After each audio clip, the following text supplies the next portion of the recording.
नमस्कार, जोहार। एक बार फिर आपका लोकतंत्र 19 में स्वागत है। अब छत्तीसगढ़ शराब सिंडिकेट पर झारखंड सरकार एक्शन में आ रही है। छत्तीसगढ़ शराब सिंडिकेट की छूटी हुई company GDX facilities and management services limited पर अब गाज गिरनी तय है। विभागीय मंत्री बेबी देवी के आदेश पर जांच समिति ने गढ़वा जिले में 3 दुकानों से बिक्री की गई शराब की राशि कंपनी के खाते में जमा करने के आरोपों को सही पाते हुए अपनी जांच सरकार को सौंप दी है। अब विभाग के बड़े अधिकारी यानी उत्पाद आयुक्त की अध्यक्षता में एक बैठक होगी, जिसके बाद जीडीएक्स फैसिलिटीज़ एंड मैनेजमेंट सर्विसेज के खिलाफ कार्रवाई करने और उसे ब्लैकलिस्ट करने यानी काली सूची में डालने की प्रक्रिया शुरू होगी। और इसके लिए विभागीय जो मंत्री हैं बेबी देवी से अनुमोदन लेकर जीडीएक्स को काली सूची में डाल दिया जाएगा। लगभग 1 साल पहले की बात करें तो जीडीएक्स फैसिलिटी को सरकार यानी उत्पाद विभाग की तरफ से 5वें प्लेसमेंट एजेंसी के रूप में चयनित किया गया था।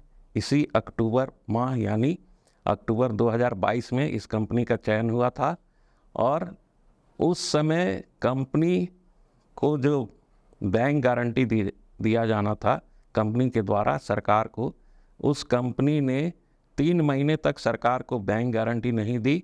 फरवरी 2023 में कंपनी के द्वारा जोन 6 के लिए यानी 3 जिले पलामू, गढ़वा और लातेहार के लिए सिक्योरिटी मनी के रूप में बैंक गारंटी दी गई।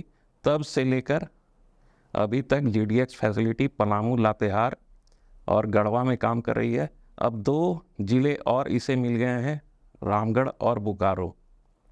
शुरू से ही जब से इस कंपनी ने काम करना शुरू किया तब से ये विवादों में आ गई, क्योंकि इसके कर्ता धर्ता जो बताए जाते हैं अमित सिंह,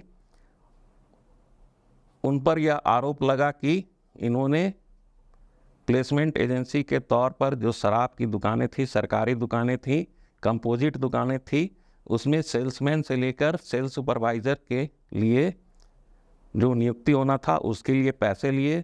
50-50 हज़ार रुपये सेल्समैन के नाम पे लिए गए। 1-1 लाख रुपये तक का जो डिमांड ड्राफ्ट है आदित्य कम्युनिकेशन लिमिटेड के नाम से लिए गए, जो सेल्स सुपरवाइज़र के लिए थे। इस तरह इस कंपनी ने शुरू से ही अपना चोखा धंधा शुरू किया और 5 करोड़ से अधिक की राशि कर्मियों की नियुक्ति के नाम पर लिए। और इसकी जब शिकायतें सरकार तक पहुंची, तत्कालीन उत्पाद आयुक्त करण सत्यार्थी तक पहुंची, तब तक काफ़ी लेट हो चुकी थी। इस बीच नए उत्पाद आयुक्त भी आ गए।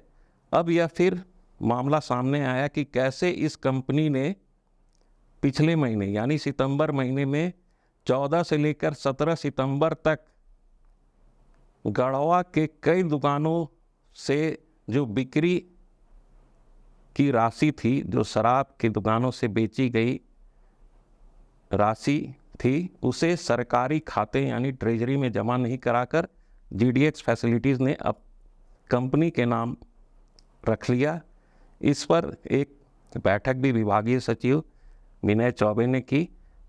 तब अधिकारियों ने सारा जो आरोप था वह पैसा लेने वाली सीएमसी कंपनी जो एसआईएस प्रोसिक्यूटर के नाम से है, उस पर दोष मढ़ दिया कि उस कंपनी ने सरकारी खाते में पैसा जमा नहीं कराया।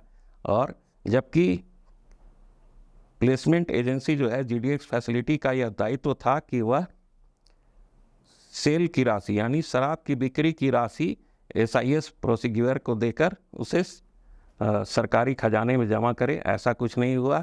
वहाँ के जो उत्पाद विभाग के अधिकारी हैं, अधीक्षक हैं और अन्य जो थे, उन्होंने भी इस पर ध्यान नहीं दिया। बाद में वहाँ के उत्पाद विभाग के एक निरीक्षक ने सरकार को यह रिपोर्ट दी कि कैसे जीडीएक्स फैसिलिटीज़ ने लगभग 3 करोड़ से अधिक की राशि जो सेल की राशि थी उसे अपने खाते में जमा कर लिया।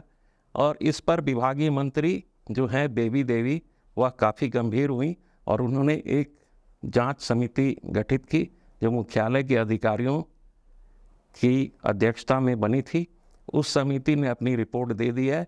अब GDX फैसिलिटी पर कभी भी गाज गिर सकती है। इस कंपनी को ब्लैकलिस्ट करना बहुत ज़रूरी है, क्योंकि 24 जिलों में से लगभग 5 जिलों में यह कंपनी काम कर रही है। और यह कंपनी जो है छत्तीसगढ़ शराब सिंडिकेट की बची हुई कंपनी थी, जिस पर सरकार ने कोई कार्रवाई नहीं की थी। छत्तीसगढ़ शराब सिंडिकेट की जो 3 कंपनियां थी, Sumit facilities, prime one workforce limited और ईगल हंटर, पर सरकार ने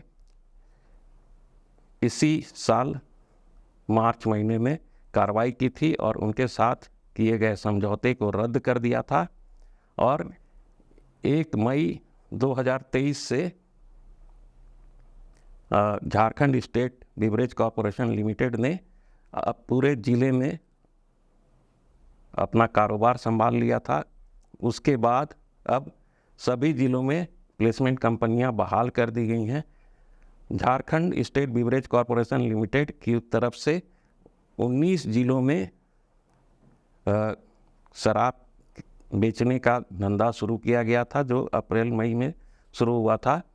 और अब पूरे राज्य में वही पुरानी शराब नीति जो 2022 में लागू हुई थी, उसके तहत शराब की बिक्री की जा रही है।